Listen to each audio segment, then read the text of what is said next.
Moods of crime एक psycho crime thriller है.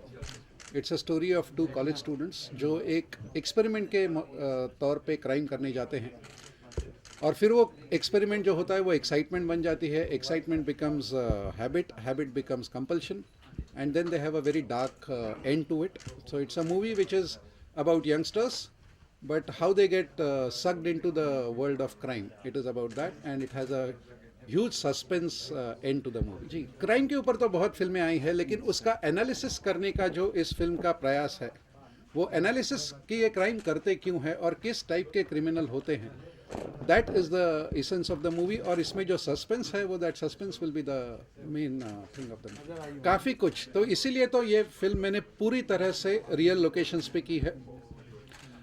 कई बार लोग सुपीरियरिटी के लिए क्राइम करते हैं, ना उनको क्राइम करने की नीड होती है, ना क्राइम करने का उनका लालच होता है, सिर्फ ये जताने के लिए कि हम औरों से बेहतर है. जब क्राइम करने को लगते हैं तो वो सबसे डेंजरस टाइप के क्रिमिनल होते हैं. This movie is about those type of criminals. इसमें अनिमा, अयाज और उपेखा, ये तीन आर्टिस्ट हैं. तीनों टेलीविज़न के आर्टिस्ट हैं. They are all very fine actors but not very known faces. Because I wanted to make this movie in real locations और काफ़ी चेस सीक्वेंसेस थे और आउटडोर शूटिंग था. I couldn't manage known faces क्योंकि उनके साथ फिर शूट करना बहुत मुश्किल होता है.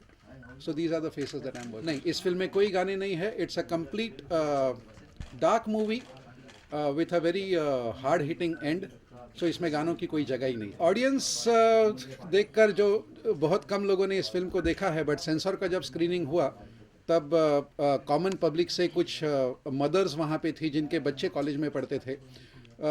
15 मिनट तक वो कुर्सी से उठ नहीं पाए क्योंकि उस मूवी का जो एंड है वो इतना डिवास्टेटिंग है कि but at the end you know एक अच्छा मैसेज जाएगा सोसाइटी में कि क्राइम का अंत हमेशा खराब ही होता है. जी, मेरे जैसे कि मैंने बताया, मेरे तीनों आर्टिस्ट्स आर टेलीविज़न आर्टिस्ट्स और टेलीविज़न की पूरी इंडस्ट्री अभी मीरा रोड में शिफ्ट हो गई है एंड डेली सोप में काम कर रहे हैं. Ayaz is working in Jai Santoshi Maa, one girl is working in Saath Nibhana Saathiya and these kind of daily soaps.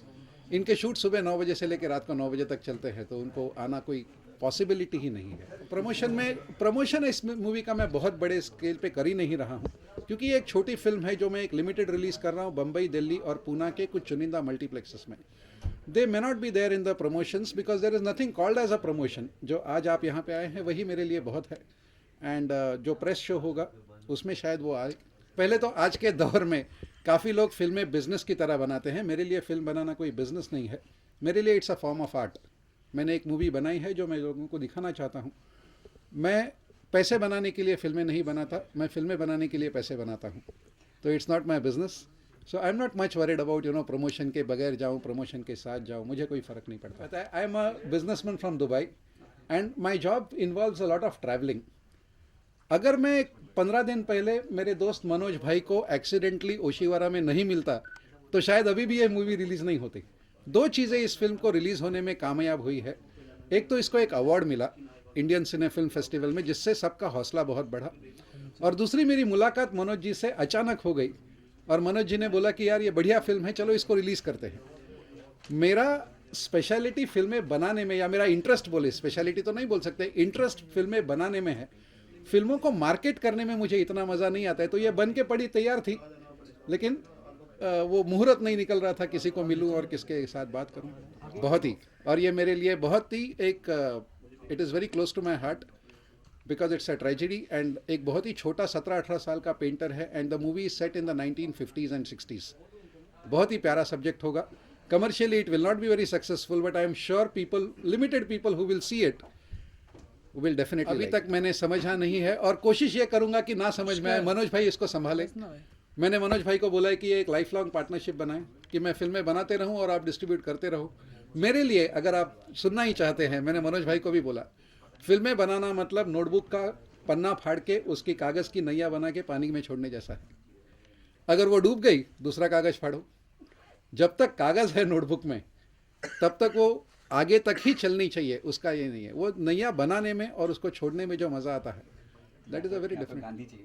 हाँ जी, यहाँ तो गांधी चाहिए, तो कोशिश करते रहता हूँ कि वो गांधी खत्म ना हो. ऐसा है. Thank you very much. Thank you sir.